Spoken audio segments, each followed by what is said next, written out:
Diwani mteule wa chama cha ACT Wazalendo Juma Mzee Shabani amefikishwa katika mahakama ya wilaya ya Kigoma pamoja na wenzake 10 wakikabiliwa na kesi ya ujambazi wa kutumia silaha kinyume na kifungu cha 287 cha kanuni ya adhabu sura ya 16 marejeo ya mwaka 2023.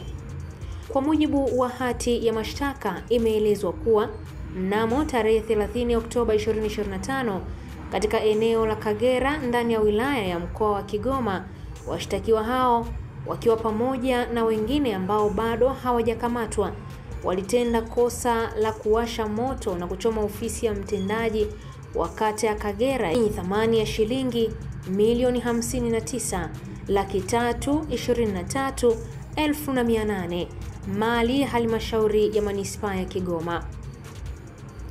Taarifa zinaeleza kuwa wanachama 117 wa ACT Wazalendo wamekamatwa siku ya uchaguzi na siku ya maandamano, ikiwemo mgombea ubunge wa Kigoma mjini Zitto Kabwe. Baada ya mahojiano, wanachama 102 waliachiwa huru, akiwemo Zitto Kabwe, huku 15 wakibaki rumande.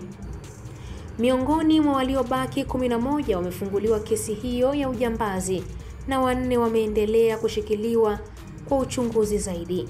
Inadaiwa pia wanachama na viongozi wengine wa chama hicho wamekimbia na hawajulikani walipo wakihofia kukamatwa.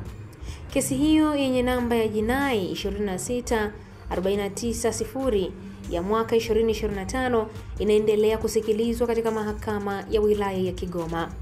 Mimi ni Irene Nziku wa ABT Media.